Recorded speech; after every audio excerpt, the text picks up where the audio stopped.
নমস্কার বন্ধুরা, আমি সুমনা চলে এসেছি আমার একটা রেসিপি নিয়ে। আমার সমস্ত বন্ধুকে আমার চ্যানেলে জানাই স্বাগত। শুরু করছি আজকের আমি রেসিপি। আজকে আমি এখানে দেখুন পাবদা মাছ নিয়েছি। পাবদা মাছ নিয়ে এই যে নুন হলুদ দিয়ে দিলাম। নুন হলুদটা আমি এবার মাখিয়ে নেব। এটা আজকে আমি করব খুব সহজে মশলা ছাড়া টমেটো পাবদা। এটা ঠাকুরবাড়ির রান্না, একটা বিখ্যাত রান্না। এই রান্নাটা কিন্তু ভীষণই ভালো লাগে খেতে, পাবদা মাছের এই টমেটো পাবদাটা। তো আপনারা যদি এখনো না খেয়ে থাকেন তাহলে অবশ্যই কিন্তু একবার করে খাবেন। আর এইটা পাবদা মাছ ছাড়াও যে কোনো ছোট মাছ বা যে কোনো বড় মাছ হলেও চলবে, যে কোনো মাছ দিয়ে কিন্তু এটা করা যায়। খেতে ভীষণ ভালো লাগে, অসাধারণ হয় খেতে। এই গরমের দিনে দুপুরবেলার এই রকম একটা পাবদা মাছের টমেটো পাবদার ঝোল মানে দিয়েই এক থালা ভাত খাওয়া হয়ে যায়। তো দেখুন আমার মাছগুলো মাখানো হয়ে গেছে। এবার আমি মাছগুলো ভেজে নেব। মাছ ভাজার জন্য এখানে আমি একটা প্যানের মধ্যে তেল দিয়ে দিয়েছি, মাছগুলো আমি ছেড়ে দিচ্ছি।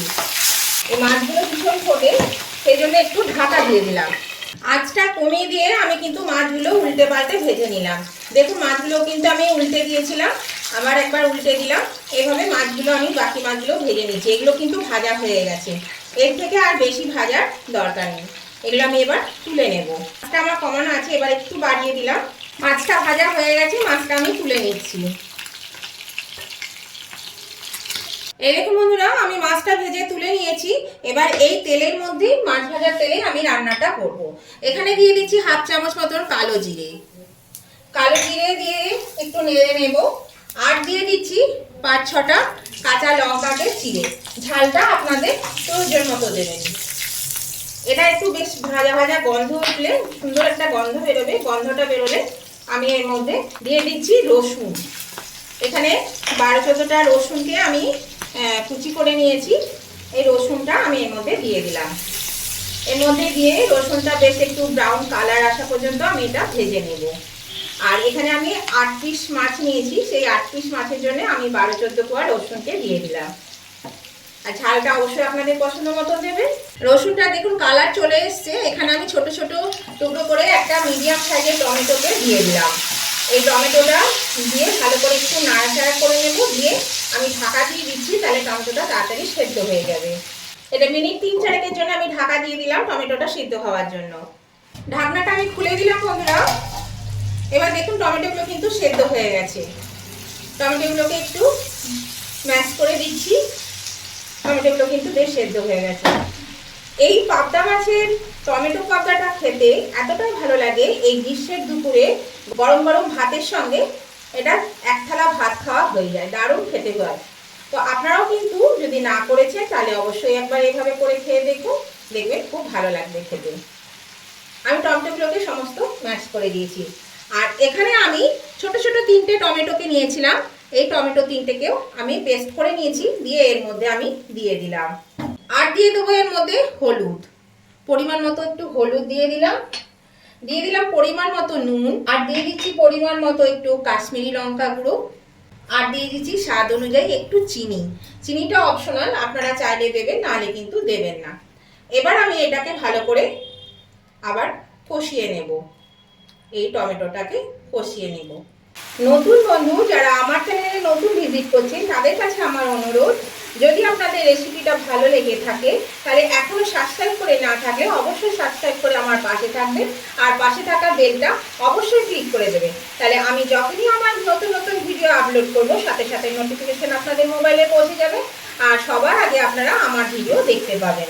আর আমার উভয় বন্ধুদেরকে বলছি, আজকের এই টমেটো পাবদা আপনাদের যদি পছন্দ হয়ে থাকে তাহলে দেখতে দেখতে যদি এখনো লাইক দিতে ভুলে গিয়ে থাকেন বন্ধুরা, তাহলে অবশ্যই কিন্তু লাইক বাটনটা একটু প্রেস করে দেবেন। আপনাদের একটা লাইক আমাকে এগিয়ে নিয়ে যেতে অনেকটা সাহায্য করে। আর আপনাদের যদি ভালো লেগে থাকে, খুব ভালো লেগে থাকে, তাহলে আপনাদের বন্ধু বান্ধব আত্মীয় স্বজন সকলের কাছে একটু পৌঁছে দেওয়ার জন্য প্রচুর পরিমাণে একটু শেয়ার করে দেবেন, তাহলে সকলেই কিন্তু এই রেসিপিটা পেয়ে যাবে। আর কেমন লাগলো আজকে এই পাবদা মাছের রেসিপিটা সেটা জানাতে কমেন্ট করতে ভুলবেন না। অবশ্যই কিন্তু একটা কমেন্ট করে দেবেন। আপনাদের মিষ্টি মিষ্টি কমেন্টগুলো যেমন পড়তেও ভালো লাগে, আর তেমনি একটা কমেন্ট আমাকে পরবর্তী রেসিপি বানাতে অনেকটাই উৎসাহিত করে। দেখুন এর থেকে কিন্তু কষানো হয়ে গেছে, তেল ছাড়তে শুরু করে দিয়েছে। আঁচটাকে আমি মিডিয়ামে দিয়ে দিয়েছি। এই দেখুন বন্ধুরা, এটা কিন্তু কষানো হয়ে গেছে। আমি এর মধ্যে 1 কাপ জল দিয়ে দিচ্ছি। আর এখানে আছে এই যে টমেটোর বাটিটা ধুয়ে একটু জল দিয়ে দিলাম। প্রয়োজন হলে আমি আরেকটু জল দেব, আমার একটু ঝোলটা বেশি লাগে, তো আপনারা আপনাদের প্রয়োজন মতন ঝোলটা রাখার চেষ্টা করবেন। এখানে 8 পিস মাছ আছে, সেই জন্য আমি আরেকটু জলটা দেব।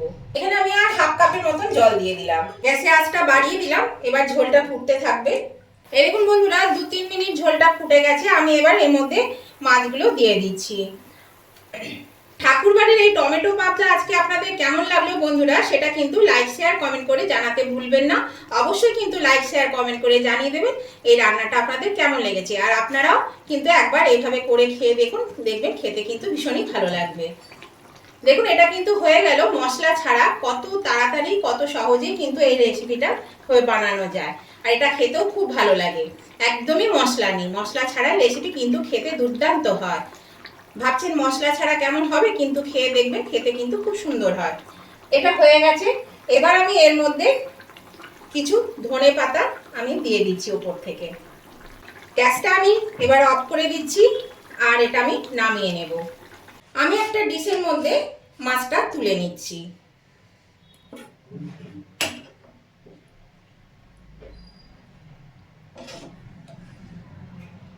এই দেখুন বন্ধুরা, আমি টমেটো পাবদা নামিয়ে নিয়েছি, হয়ে গেছে। আর কত সুন্দর দেখতে হয়েছে, কতটা লোভনীয় হয়েছে দেখুন। আর এটা খেতেও কিন্তু সত্যি লোভনীয় হয়। তাহলে আজকের এই রেসিপিটা আপনাদের ভালো লেগে থাকলে উভয় বন্ধুরা লাইক শেয়ার কমেন্ট করতে ভুলবেন না। আবার আমি নতুন ধরনের নতুন কোনো ভিডিও নিয়ে চলে আসবো। ততদিন আপনারা ভালো থাকবেন, সুস্থ থাকবেন। আজকের মতন ভিডিওটা আমি এখানেই শেষ করছি। Tata, bye bye.